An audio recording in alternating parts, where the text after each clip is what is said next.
akhir-akhir ini kita sering menemui banyak orang itu merasa parno dengan suatu tanda kutip, yaitu adalah pengajian.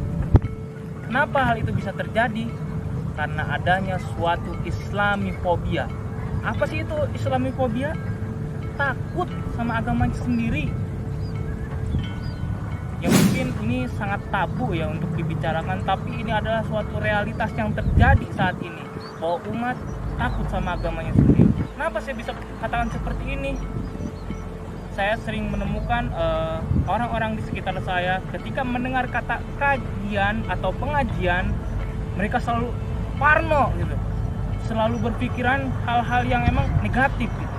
Selalu menyangkut pautkan dengan suatu terorisme, radikalisme. Kenapa hal ini bisa terjadi? Karena adanya islamifobia itu sendiri. Adanya suatu pengaruh atau pemahaman yang untuk menjauhkan umat itu dari Islam. Hal apa saja sih yang mampu menyebabkan seseorang itu bisa menjadi islamifobia, takut kepada agamanya sendiri, yaitu agama Islam? Yaitu ada dua. Yang pertama, dari individunya, dari internalnya.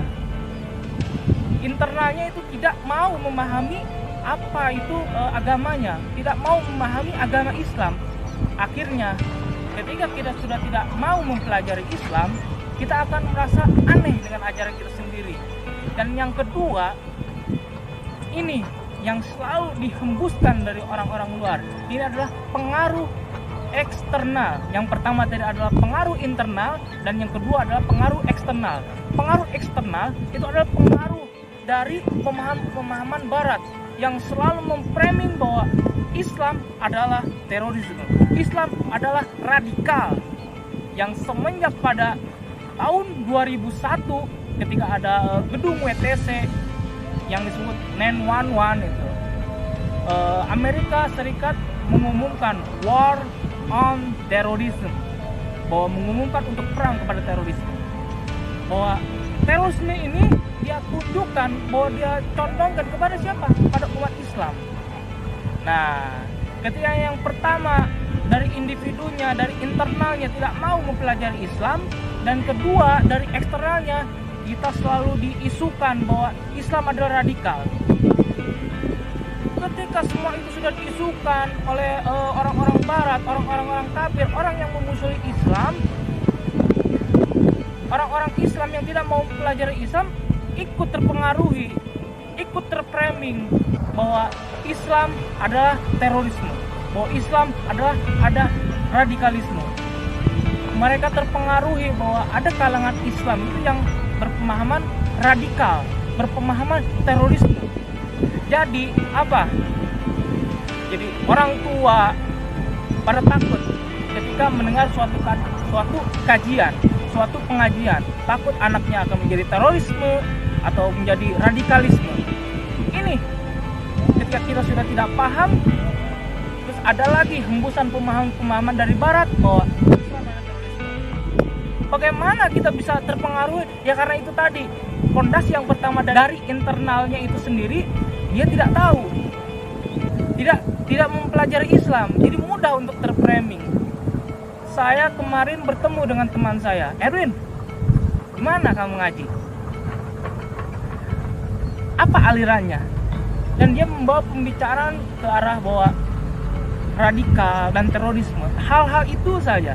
Dan itu yang membuat dia itu sendiri tidak mau mendalami Islam.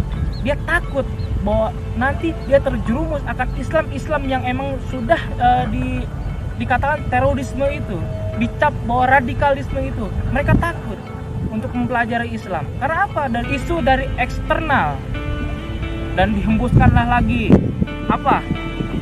Bahwa terorisme itu adalah jidatnya hitam. Maka orang yang tidak belajar agama Islam, dia akan takut bahwa oh iya juga ya, yang jidatnya hitam itu bahwa itu teroris. Terus di framing lagi bahwa terorisme itu digambarkan di media itu celananya bercingkrang, dan biasanya dari kalangan wanitanya itu biasanya memakai burqa atau cadar.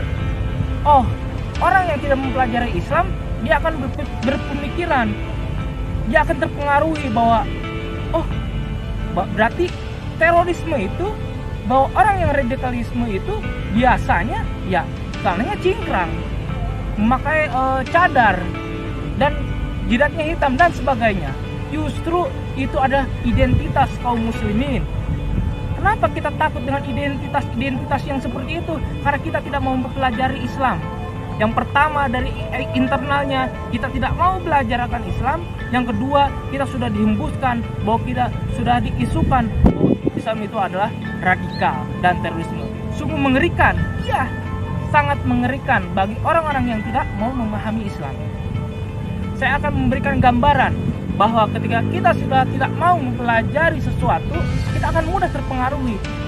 Contohnya, ketika kita malam-malam bertemu asap-asap putih, orang yang tidak tahu biasanya parno, dia akan menganggap bahwa wah, ini ada hantu atau ini ada setan, genderuwo dan sebagainya. Dia sudah parno, padahal dia tidak mengetahui bahwa itu adalah asap pembakaran dari orang-orang yang mungkin membakar sampah dan sebagainya. Tapi orang yang tidak tahu itu akan mudah terpengaruhi. Kita akan tunjukin, wah itu setan dan sebagainya. Dia akan mudah terpengaruhi bahwa yang putih-putih itu adalah setan, padahal itu adalah asap. Itulah bahwa ketika kita tidak tahu, kita akan mudah terframing, kita akan mudah untuk dialihkan ke. Maka dari itu kita sebagai kaum muslimin, kita harus mempelajari Islam, karena itu adalah suatu kewajiban kaum muslimin. Ketika kita sudah paham, insya Allah kita tidak akan pernah takut dengan hal-hal yang seperti itu. Insya Allah kita tidak akan pernah terframing atau terbawa oleh pemahaman-pemahaman yang diisukan oleh orang-orang Barat, oleh orang-orang yang emang benci terhadap Islam itu sendiri. Ya, mungkin itu dari saya. Wassalamualaikum warahmatullahi wabarakatuh.